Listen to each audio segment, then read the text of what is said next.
రాష్ట్రంలో అభివృద్ధి జరగకుండా అడ్డుకునేలా పేటీఎం బ్యాచ్ ప్రయత్నం చేస్తోందని మంత్రి నిమ్మల రామానాయుడు మండిపడ్డారు.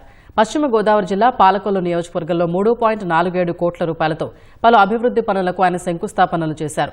5 ఏళ్లలో 20 లక్షల ఉద్యోగాల కల్పన దిశగా కూటమి ప్రభుత్వం పనిచేస్తోందని నిమ్మల పేర్కొన్నారు. 3,000 రూపాయలు పింఛను 4,000 రూపాయలు ఇస్తామన్నాం.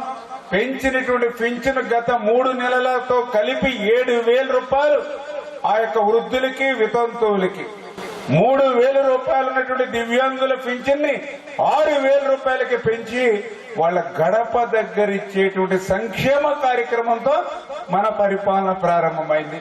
గత ప్రభుత్వం పనిచేసిందంతా కూడా కక్షలు, కేసులు, వేధింపులతోటే పరిపాలన జరిగింది.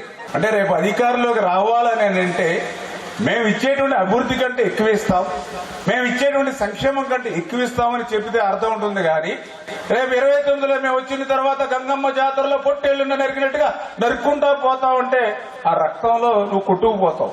అధికారం లేకపోతేనే ఇట్లా మాట్లాడుతూ ఉన్నారు. తప్పు జారి ఇటువంటి వాళ్ళకి అధికారం ఇస్తే ఏం జరుగుతుంది ఇంకా మనం చెప్పనవసరంలా. మీరు ఎదర తాళం వేసుకుని ఇంట్లో ఉండాలి. ఎందుకంటే ఎవడైనా వస్తే లేరులో ఇంట్లో తాళం వేసుకున్నారని చూసి వెళ్ళిపోవాలన్నమాట. అట్లా బ్రతకాలి మీరు ఇళ్ల లోపల. అటువంటి పరిస్థితికి తీసుకొస్తారు వాళ్ళందరూ కూడా.